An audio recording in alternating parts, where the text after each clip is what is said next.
Bonfire night. നിങ്ങൾ എപ്പോഴെങ്കിലും ചിന്തിച്ചിട്ടുണ്ടോ എന്താണ് ബോൺഫയർ നൈറ്റ്, അല്ലെങ്കിൽ എന്തിനാണ് ഇത് സെലിബ്രേറ്റ് ചെയ്യുന്നത് എന്ന്? ബോൺഫയർ നൈറ്റ് എന്ന് പറയുമ്പോൾ നമ്മുടെ എല്ലാവരുടെയും മനസ്സിലേക്ക് ഓടിയെത്തുന്നത് ഫയർ വർക്ക്സ് അല്ലെങ്കിൽ പടക്കം പൊട്ടിക്കലാണ്, അല്ലേ? ഫയർ വർക്ക്സ് അല്ലാതെ ഈ ബോൺഫയർ നൈറ്റിന്റെ ബാക്ക് സ്റ്റോറി എന്താണെന്ന് നിങ്ങൾ എപ്പോഴെങ്കിലും ചിന്തിച്ചിട്ടുണ്ടോ? ബോൺഫയർ നൈറ്റിനെ കുറിച്ച് നിങ്ങൾക്ക് കൂടുതൽ അറിയാൻ ആഗ്രഹമുണ്ടെങ്കിൽ നിങ്ങൾക്ക് അറിയേണ്ടതെല്ലാം ഈ വീഡിയോയിലുണ്ട്. അപ്പോൾ സ്കിപ്പ് ചെയ്യാതെ കാണത്തില്ലേ? Hi friends, welcome to Jyoti stream world.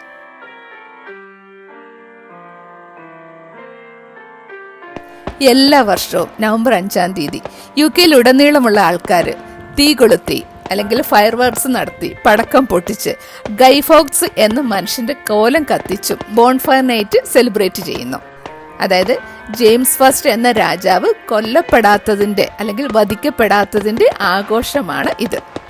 ഈ ട്രഡീഷൻ സ്റ്റാർട്ട് ചെയ്യുന്നത് ഏതാണ്ട് 18th സെഞ്ചുറിയിലാണ് എന്നാണ് പറയപ്പെടുന്നത്. 1603 പ്രൊട്ടസ്റ്റന്റായ ജെയിംസ് ദ ഫസ്റ്റ് അല്ലെങ്കിൽ ജെയിംസ് ഒന്നാമൻ ഇംഗ്ലണ്ടിന്റെ രാജാവാകുന്നത്. അദ്ദേഹത്തിന്റെ മുൻഗാമിയായ എലിസബത്ത് രാജ്ഞി ഇംഗ്ലണ്ടിലെ കത്തോലിക്ക മതത്തെ അടിച്ചമർത്താൻ ശ്രമിക്കുമായിരുന്നു.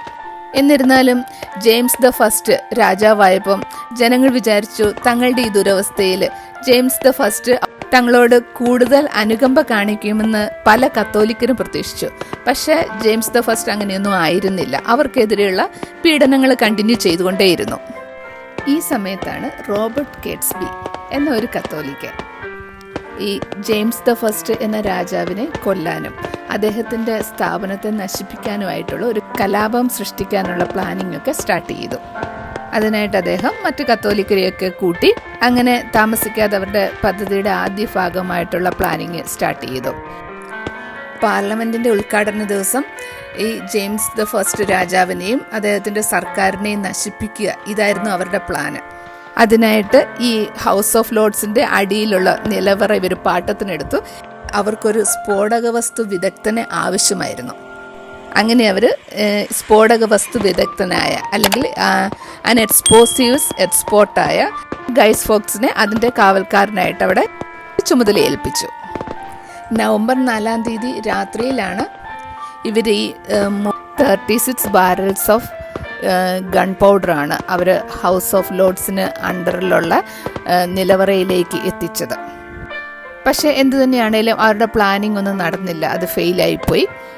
ഏതാണ്ട് അർദ്ധരാത്രിയോടെ ഗൈസ് ഫോക്സിനെയും അദ്ദേഹത്തിൻ്റെ ഈ വെടിമരുന്ന് ശേഖരണവും പിടികൂടി. അദ്ദേഹത്തെ ലണ്ടൻ ടവറിലേക്ക് കൊണ്ടുപോയി അവിടെ വെച്ച് കൂടെയുള്ളവരുടെ പേര് വെളിപ്പെടുത്താനായി അദ്ദേഹത്തെ ഒത്തിരി ടോർച്ചർ ചെയ്തു എന്നാണ് പറയുന്നത്. തുടർന്ന് രാജ്യദ്രോഹ കുറ്റത്തിന് അദ്ദേഹത്തെ ഏതാണ്ട് 1606 ജനുവരിയിൽ വധിക്കുകയും ചെയ്തു. അങ്ങനെ ഈ ഗൂഢാലോചന പരാജയപ്പെട്ടതിന്റെ ഫലമായിട്ട് നവംബർ 5-ാം തീയതി രാത്രിയിൽ ഇംഗ്ലണ്ടിലെ ജനങ്ങളെല്ലാം ജെയിംസ് ദ ഫസ്റ്റിന്റെ അതിജീവനം ആഘോഷിക്കുന്നത് ഇങ്ങനെ ഫയർ വർക്ക്സ് നടത്തിയും തീ കൊളുത്തിയും ഒക്കെയാണ്. അങ്ങനെ ബോൺഫയർ നൈറ്റ് നവംബർ 5-ാം തീയതി വൈകിട്ട് ഇവിടെ ഭയങ്കര ഒരു സെലിബ്രേഷനാണ്. കുട്ടികൾക്ക് ഇഷ്ടം പോലെ സ്വീറ്റ്സ്, ഫയർ വർക്ക്സ്, അങ്ങനെ എല്ലാവരും ഭയങ്കര ഒരു ആഘോഷത്തിലാണ്. അപ്പോൾ ബോൺഫയർ നൈറ്റിന്റെ ബാക്ക് സ്റ്റോറി എന്താണെന്ന് നിങ്ങൾക്ക് ഏകദേശം ഒരു ഐഡിയ ഒക്കെ കിട്ടിയില്ലേ? കിട്ടിയെങ്കിൽ നിങ്ങളുടെ അഭിപ്രായങ്ങളും നിർദ്ദേശങ്ങളും താഴെ കാണുന്ന കമന്റ് ബോക്സിൽ കമന്റ് ചെയ്യാൻ മറക്കരുത്. പുതിയൊരു വീഡിയോയുമായി വീണ്ടും കണ്ടുമുട്ടും വരേക്കും കൂടെയുണ്ട് ഞാൻ ജ്യോതി, നിങ്ങളുടെ സ്വന്തം ജ്യോതി ജിജോ. Thank you.